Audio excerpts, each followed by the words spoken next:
drone fans, Rick here again from Drone Valley. Today is a really exciting day for me because my doorbell rang this morning and I ran out my front porch and there was a mystery box. And I dragged it inside, tore it open, and inside that box was the brand new Parrot Anafi drone. Now, I've been a fan of Parrot for a long time. One of the first drones I actually flew was a Parrot product, and I've owned pretty much everything they've released since then. I have a couple of Bebop 2s, I have a Mambo, I have a couple other products from them. I actually have one of those gigantic sky controllers, and if you guys bought one of those, you know what I'm talking about. The thing is monstrous, and it was part of the original Bebop 2 release, but I really like the way this company thinks. They tend to be a little bit different than the other companies. They're a French-based company, and their design teams are, I don't know, a little more creative in a lot of different ways. So when they talked about releasing a foldable drone, I saw the announcement and I thought to myself, I got to grab that drone and get it up in the air, because if they're building a foldable drone, it's got to be something cool. And there's some innovative features inside this drone that aren't available on the market, and I'll get into those in a little bit. But what I want to do with this clip is I thought I'd do an unboxing. Now, I haven't flown this yet, so you can tell I'm excited to get done with the unboxing, get it outside and get it up in the air. But I'll do an unboxing because I want to show you what comes with the kit. I think they did a real good job of packing all the essentials you need with the drone inside the box. So I'll do that first. Then I'll do a brief overview of the product. So I'll show you the drone up close, point out some of the features and functions of the drone. I'll show you what the remote controller looks like.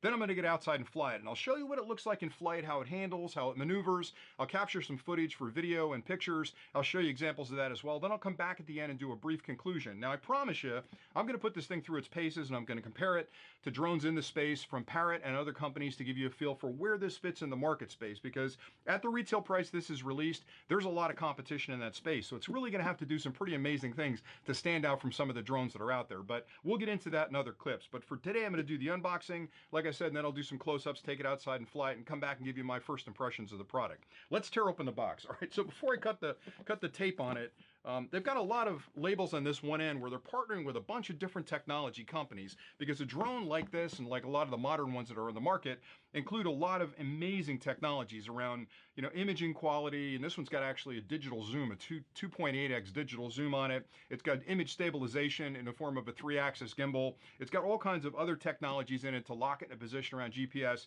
And that isn't all invented by Parrot. A lot of that stuff comes off the shelf. So they talk in the end here about all the companies they partnered with. On the back, there's a bunch of product features that are on the back that explain exactly what the product can do. Talk about the remote control, and it shows you what comes in the kit. But enough of that, let's get into it. Man, I can't wait to get this thing out and fly it. It's a beautiful day, by the way. It's about 100 degrees out, so I hope this thing doesn't melt in the sunlight. But all right, let's see what we got here. So I'm opening up the box slowly. All right, so inside the box right away, you've got a really nice carrying case. I'm assuming the drone's inside that. You've got a remote controller. Looks like a spare set of props over there. Let me get some of this stuff out. So there's the case. Boy, that looks nice. Look at the remote controller, too. It's very similar to remotes we've used before, but it's got kind of a weird part in the middle. All right, and then here's the manual, and it looks like spare props. Let's see if there's anything else in the box. No, that's pretty much it. So nice packaging. It's packed up well, and it's secure in the box. And I'll have to figure out if I'm going to hang on to this to use it as a carrying case or just take this with me and pack that. All right, so here are the blades. There's a couple extra sets of props in here. I won't open those up. I'll just leave them there. Instruction manual. I'm a big fan of these kind of printed instruction manuals. A lot of companies nowadays are cheaping out. They're not actually printing manuals anymore. They're giving you a link that you got to go to their website and sort of look stuff up. But you have two manuals here. You have a safety guidelines and a quick start guide. So if you're impetuous like me and you want to get this thing up in the air very quickly, read this one. It'll explain how to connect the controller up to your phone or your tablet, I guess, and then fly this thing. Now, it is a Wi-Fi connection between the two. One of the things I want to test, because I find it really interesting, is that they're claiming a 2.5-mile distance flight on this quad. That's going to be difficult to do over Wi-Fi unless you're really boosting the signal or have a really efficient antenna on both ends. So I'll be doing some testing about distance on that, but it is a Wi-Fi connection, but it is a hard connection to the controller from your phone. So we'll look at that in a little bit. So there's the manual. Here's the drone. Let me get this thing out of the case. Man, this is a really well put together case. It's got some straps on the end there. It's got a tab on this end where you can hang it off a backpack. Pretty crush proof. I like that. But I'm going to get a look at the drone. All right, so here we go. Here's the big reveal. Well, that's pretty cool. That's pretty cool. Man, is this thing light? This is feather light. I mean, this thing is really, really light compared to a lot of the drones that I fly. All right, so the gimbal camera up front, the gimbal assembly and camera up front is protected. So you can set this thing down on a surface and not have that camera touch, which is nice. Inside the case, you've got a cable. Looks like a USB-C cable to a USB-A. So it's one of the newer USB-C cables. I'm assuming that's for charging it. Probably can use it for connecting your phone up too if you've got a USB-C. And it's got a memory card but there's no memory card in there. So I'm assuming it's already stuck in the drone someplace. Then down the bottom, you've got a label. I'll do a close-up of this in a little bit. That gives you the Wi-Fi information you'll need to connect if you're going to fly it with your phone. Now, one thing that's nice about this is that, unlike a lot of the drones that come with a dedicated controller, you can actually fly this with your phone if you decide not to take the controller with you. So you can connect up from your phone over Wi-Fi and fly this directly with your phone. Now, obviously, you're not going to get the same 2.5 mile distance out of it if you're not using a dedicated controller, but it is nice that on those days where you don't want to take the controller along, you just take this guy and you can fly it with your phone. All right, so let me get the case out of the way. Let's take a look at the quad, because this is really where the magic is. So, very nice design, very thin, long design. It's unique in a lot of ways because it's a lot thinner than the foldable drones that I've played with so far or flown so far, and the arms fold in against the body. So the back two, well, that's got a really nice feel to it. It's got a really nice mechanical feel where it clicks open. Just quickly spin all 4 of those out. Okay, so that's the drone fully folded out. It's got a lens cover on the front, so when you're going to fly this, you're going to pop that lens cover off. It's got an exposed gimbal, and it's 3-axis gimbal, which is really nice. Then on the top, I've got the battery. Now, it only came with 1 battery, so I'm only going to get about 25 minutes of flight time out of it before I charge the battery again, but that's okay. I'm all right with that. Looks like on the bottom, I've got a cooling fan, looks like an ultrasonic sensor, and possibly a camera. Here's the power button for the quad. Now, I haven't charged it, so there's no charge in the battery. But to remove the battery, push this button and gently slide back. All right, and there's the battery. So the quad itself is pretty straightforward. The battery is, pretty powerful battery. It looks like it's got 3 locking points to hold it into the quad, which is really important because we've had a history, and I'm talking about karma, of batteries popping out of a quad and the thing falling out of the sky. With 3 connection points in this, I'm sure it's going to lock in tight, but again, I'm going to spend a lot of time playing with it. All right, there's the memory card. So in the bottom of the unit, the memory card is right here, and it's already installed. It's a micro SD card, and it looks like it's got sort of a locking mechanism with a gate. So I'll have to play with that a little bit later, and I'll do a close-up and show you what it's like. But it reminds me of some of the older phones that would take a memory card. So some of the early Samsung phones, you could pop the back off and throw a SIM card in it to increase the amount of capacity the phone had. This looks very similar to that. So that's the actual quad. So what you're getting with the kit, gently snap that back in, included in it is a really nice carrying case, the drone itself, a controller, a set of manuals, a short cable for charging it, and again, I'm sure you can use this to connect up your phone, and a set of blades. Now, I think there's probably going to be 4 sets of blades in there, so I'll tear that open. Let me tear it open now while I'm talking to you just to finish this thing out. I could do it during the review, but oh wow, that's really nice. There's actually 2 full sets of blades in here, so you've got, I'm sorry, there's 1 full set of blades. I keep forgetting that there are 2 blades per motor. Most cases, there's 1 blade you spin on. So there's 4 over here and 4 over here with a tool to help you change those, because it looked like there are small, looks to be Allen wrench or Torx up top that you'd pull those off individually. So we'll spend some time showing you what this looks like as a close-up. One of the thing that I want to note, though, which is different than a lot of other drones, and I probably should have mentioned this earlier when I first noticed it, but these blades are not connected. So the props are actually 2 feather-thin props. They almost look like, it's like a dragonfly. I mean, it's got that sort of insect feel to it, and these blades really add to that because they're obviously thicker on one end and thinner on the other end, which gives it sort of this like wing-like effect when you look at it visually. So very cool looking drone. Now, I'm gonna have it outside in a little bit to fly it. I can't wait to get this thing up in the air and see how it handles stiff winds, what kind of mechanics it's got for maneuvering, and how responsive it is off the remote controller. All right, so let me get this guy out of the way. We'll take a look at the remote next. So the remote controller, pretty straightforward, 2 joysticks set up, bunch of buttons on the back, couple of flips here. I'll have to check into what those do. This does have a digital focus on it, so I'm sure one of these will allow you to digitally focus it. I'll do some close-ups of this, but to open this guy up, you basically flip this part up, which is the holder for your phone, and it's expansive. It doesn't look like it's big enough to actually hold a tablet. I use the iPad Mini 4, which is the one that I fly with most days, or I'm using my iPhone. I don't think I can actually get an iPad Mini 4 in there, so we'll play with it and see. The minute I open that up, the controller turned on, so it's got probably a magnetic sensing or a Hall effect sensing that when you flip this thing up, it turns on. And then this is the antenna, and that's kind of a novel design because when you're holding this thing, flying it, you want to have your antennas pointing at the quad. So having this in the top of the holder is really a nice touch to make sure that you're always oriented correctly when you're flying this guy. So there's your remote controller, there's your quad. Again, a nice little package, very small box, and it's extremely portable from what I can tell from this first inspection. Now, if you stay tuned, I'm going to do some close-ups of this, and I'll do an examination of individual bits and pieces of where the things fit, what it looks like, and give you a better feel for what the controller does. Then we'll go outside and fly it, and then I'll come back with some conclusions. And again, I promise you I got a ton more clips coming. So stay tuned, and we'll get into the overview next. Now I'll take a closer look at the Anafi drone and the controller. I'd like to start with the case because I think it's a really nice touch that Parrot included a case with the drone.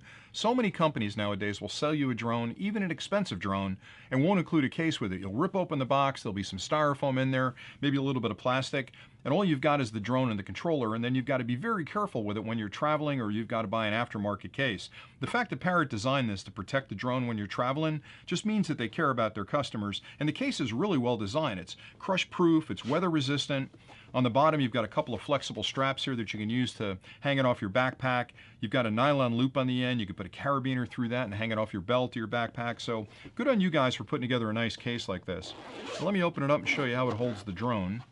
You'll notice that when you pull it out of the case, there's a little shelf down here that's actually there to support the gimbal. So it's there to keep the gimbal from bouncing around when you're traveling. So you got to make sure you put it in there and line that up on that end. Unlike a lot of the drones out there, there is no gimbal lock. So a lot of the drones come with a plastic gimbal lock. You would slide over the camera assembly to keep the gimbal from bouncing around. With this one, it's inside the case, and the case does that function for you. So let's take a look at the drone. The quad itself is pretty streamlined. I like that the legs fold in tight against the body. It's very, very thin and long as opposed to some of the ones that are fatter. You snap out the legs. Pretty straightforward to set it up. Just pop these out like that. You hear a click, and it's got a really nice mechanical feel when it hits the end of its travel, so you know that it's open. That's what it looks like when it's open. Plenty of clearance underneath, so the gimbal's not going to impact the ground. In the back, you've got the battery, 2,700 milliampere hours. That's the power button to turn it on. That's the release button to pull the battery out. You can charge the battery in the quad or out of the quad. On this end, you've got the camera. Now, I've got the lens cover on it, and I'm laughing a little bit because I forgot to take this off when I was flying it. And of course, I got nothing but black photos. So anyway, make sure you take that off. Make sure you put it back on too, because you don't want that lens to get dirty. The camera in this is a little bit larger a sensor than most of the cameras that are on the market today. Most of the quads that have a price point around this one use a 1/2.3 image sensor. Some of the bigger quads use a full 1-inch sensor. This has got a 1/2.4 image sensor that can also do HDR video recording, which is pretty nice. It'll do full 4K HD cinema recording as well. One other unique feature about this camera is that it's got 180-degree travel, so it'll look straight down and it'll look straight up. That's unique. There isn't a quad out there that'll do that today. Some of the DJI quads will let you go a little bit higher than horizon, but not fully up. Now, I haven't used it a whole lot yet, but I can see where that would be beneficial if I'm doing maybe video footage and I want to get a low shot up into a tree or maybe at the moon or something like that. On the back of the unit, you've got one charging port. It's a USB-C. You can use a USB-C power delivery charger to charge this, which is a little higher current, so it'll charge the battery faster. You can also use a standard USB-A charger as well. Each of the arms has a motor on it with the blades attached to it. Now, what's interesting too is these blades are individual. I mentioned that before. These are not one blade. So most of the other quads, you've got a pair of blades. Even if they fold, you push down and twist it on the motor. These actually bolt right onto the motor. There's little torques on top of it, and they give you a wrench to pull them off. So you can pull those blades off and change them when you need to. When I look at the bottom of the quad, you've got a fan assembly here. You've got an optical sensor there for the optical flow control, and you've got an ultrasonic sensor there again to tell where it is from the ground. I mentioned before this has got a stabilized gimbal. It's a 3-axis gimbal, so it can do corrections in all 3 directions. One of the things that's interesting about this quad is in addition to the 3-axis mechanical stabilization, it also has a digital stabilization it applies. So the image on this thing is rock solid. And I was flying it a little bit today, and the wind was buffeting this thing around, and the drone was moving quite a bit, but that image was pinpoint accurate, so pretty cool there. One other interesting feature about this that's unique again in the space is got a digital zoom. It can go up to 3x or 2.8x in 1080p digital zoom, and I thought, well, that can't be that great because anytime I've used a digital zoom, all kinds of pixelization takes place. But I'll be honest with you, and I'll show you some examples coming up. When you use the zoom on this thing, it's almost like you're using an optical zoom. It really is that good. So I'm very impressed with that feature of the product. So that's pretty much it for the drone. Again, really elegant looking. Even the blades are, kind of two-tone, so they tried to make this thing very insect-like. I think it's really kind of a clever-looking drone. So let's take a look at the controller next. So the controller is pretty straightforward as well. If you've flown drones before, you're used to the dual controller or dual joystick. There are a couple interesting things about this one. There is no power button, so when you open it up, the minute you pull this up, it turns on, so you can see the light is on at that point. And the other thing that's interesting about it is the antenna is in here. So that's kind of perfect because when you've got your phone, and again, your phone fits in here, you extend this to fit your phone. When your phone's in place, you really don't have to worry about are the antennas oriented correctly because your phone's there and you're kind of pointing this at the drone. So having the Wi-Fi antennas in there is kind of an interesting engineering choice, and I think it's a great idea. 2 buttons on the top. This is the home button, so return to home. If you get panicked out there, you need to get it back to home, you hit that button, it'll return to home. It'll land pretty much where it took off. This is the auto takeoff and landing button, so pretty straightforward there. On the back of the unit, you've got a couple of connections here. You've got a USB-C connection. That's what you charge this with. So again, you can use a USB-C PD charger or any standard charger. You'll get an LED over here that'll be red or green, let you know that it's fully charged or it needs a charge. This is the port, the USB-A port, that you connect a short cable up to your phone. Now, I use these cables. We actually sell these on our website. They're very short cables. It's the perfect length to reach your phone, but you can use any USB-A connection that came with your phone if you want. You're just going to have a long cable dangling off the back. A couple of other buttons here that are interesting. This one is turn on record, turn off record, or take a picture. And inside the software, and I'll spend a whole clip just explaining the software, but inside the software you can determine, does it take a picture immediately or does it wait 3 seconds or 5 seconds to take a picture? And with the video, you can have it auto record when it takes off. And I love that feature because I'm getting a little older and I always forget to hit the record button when I'm flying. So in the settings, you can turn that on or turn that off. This is a centering button for the camera. So if you're out and you're flying around and maybe you've tilted the camera, if you hit this, it'll bring it back to a 1x zoom. So if you're zooming, it'll bring it back to a natural position. It'll also center the camera. This one over here is used to tilt the camera up and down, and this one is used for the zoom. So if you go down, it's going to increase the zoom. If you pull up, it's going to decrease the zoom. So that's pretty much it for the controller. Again, very straightforward. One thing I will tell you, this does not extend that far, so it's not going to actually hold a tablet. It'll hold your phone, and I imagine there's going to be a lot of aftermarket products coming out that'll help you hold larger tablets over this if you choose to do that. But out of the box, it's going to hold up to a really big size phone, but it definitely won't hold even the smaller tablets in there. So that's pretty much it for the controller. Now stay tuned, and I'm going to show you some footage where I'm out flying it and showing you what it looks like when it's up in the air. We're outside today for the first field test of the Anafi at one of my favorite fields to fly, and there's nobody here. I got this place to myself, so we're gonna have a lot of fun. Now I'll put the Anafi up and send it downfield. I'll put it up to about 100 feet and spin it around a few times and capture some video and some photos to show you just how good the camera is. Then I'll do some zooms. It's got a 2.8x digital zoom on the camera assembly itself, and I'll do some zooming in on some specifics downfield to give you a feel for how good that is. Then I'll bring it back and fly it around here a little bit to show you how it maneuvers. Now I've got the rotational speed set to very slow, so it's very cinematic, and I've got a very windy day today, so it'll be interesting to see how this little guy handles the wind. Now there's an automatic takeoff and landing button on the controller, so I'll hit that first. I've already set up the application. I'm synced into the quad, so when I hit that button, it'll spin up and take off. And it'll hover right there. Now the wind is blowing it around a little bit, but I like that it's very, very stable. And again, I'll take it up, take it down, and here's your rotational control. And you can see that I've got it set very, very slow for rotation. And I did that so I capture some really nice cinematic footage. So let me take her up a little bit and send her downfield, see how she does. And again, I've got it on very slow. I'm not going very fast.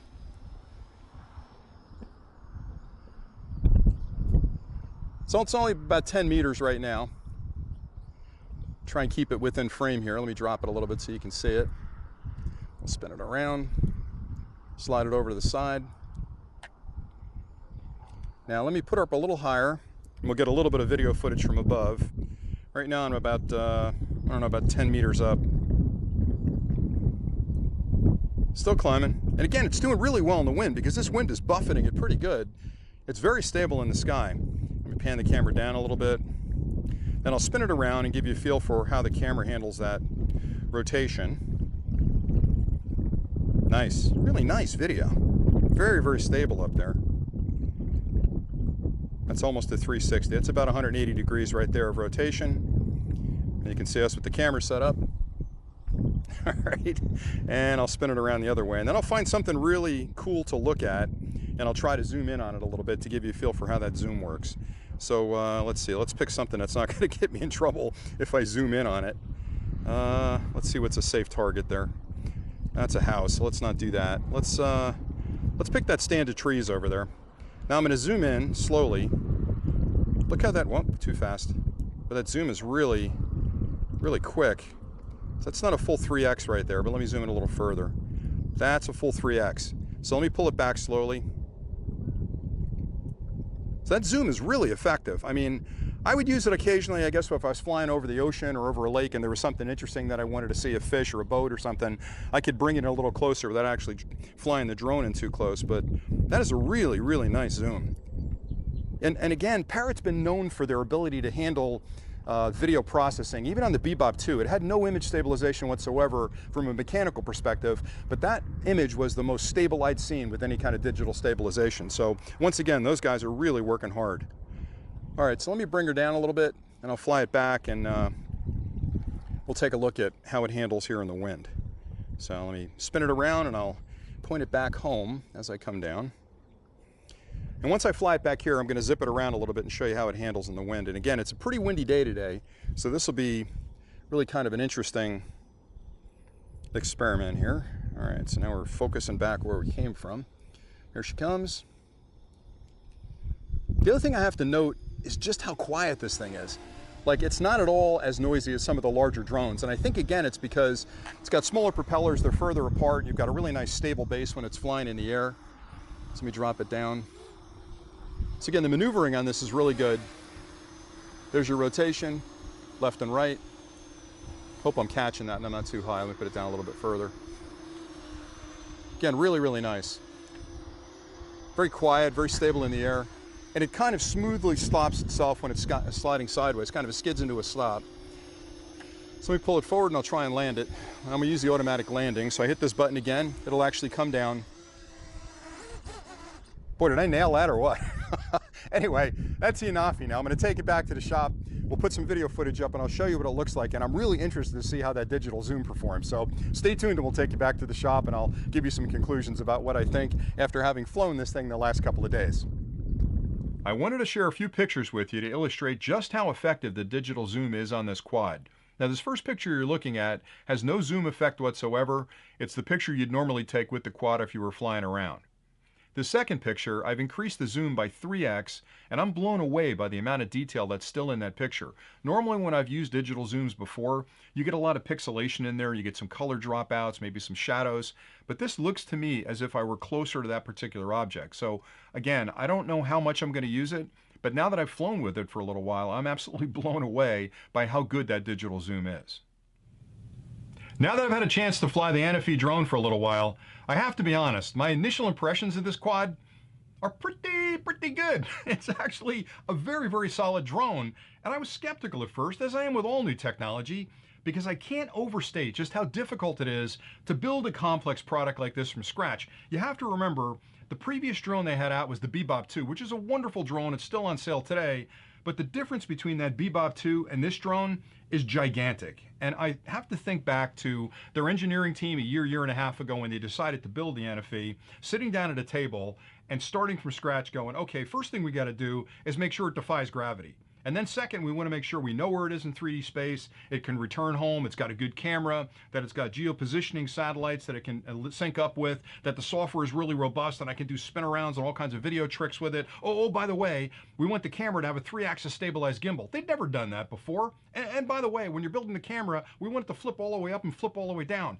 Can you build HDR in there? Can you do digital zoom for us? So that list was gigantic, and the fact that they actually executed it, came out with a product like this, is amazing to me. Again, as an engineer, I understand what kind of sweat goes into those kind of development decisions and the build behind it. So good on them for just getting this thing out in the market. I also love the fact that they've released a product that is very competitive in this price point. Now, I haven't flown it a whole lot yet. I promise you I'm going to do a lot more testing and clips and things about what this product can do. I'm also going to do direct comparisons with this and other drones that are in the market around the same price point. So things like the Mavic Air, the Mavic Pro, some of the Autel products, maybe a product from Unique, and some other manufacturers that are out there, just to give you a feel for how this thing sort of stacks up against other products, because just like me, I'm sure you're looking for a new quad this summer to get out there and fly. When you spend your hard-earned money, you want to make sure you're getting exactly what you expect from a company. So I'm going to do a lot of comparison clips side by side, but I have to say, my initial impressions on this thing are incredibly good. I can't overstate again how difficult it is to build a thing, but when you get it up in the air and you fly this, it's really smooth in the air. It's very graceful in the air. It's quiet. It's nimble. It's really got a lot of flight characteristics that are pretty dramatically different than other companies' drones that are out there in the market, which feel more industrial. This just has a I don't want to use the word elegance, but it's got an elegance about it, not only in the design, but the way it flies. So 2 thumbs up for me on this product. And again, I'll follow up with other clips. So if you have any questions about anything I've covered today, please drop them in the comments below. I've got a link down there where you can go find this guy. I'm going to be flying it a lot more over the next couple of weeks. So if you haven't subscribed to the channel, please hit that subscribe button down the bottom. The more subscribers we have, the better we look to companies like Parrot. I wasn't invited to their kickoff whenever they announced the drone. Maybe next time I'll get an invite if I have more subscribers. So do me a favor and subscribe to the channel. Comment below, ask me questions, and I'll get back to you as quickly as I can. You guys know how much I love flying, and when I get a new product like this, I'm not going to spend a lot of time in the house. I'm going to be out in the field flying this thing like crazy. So make sure you stay tuned to the channel.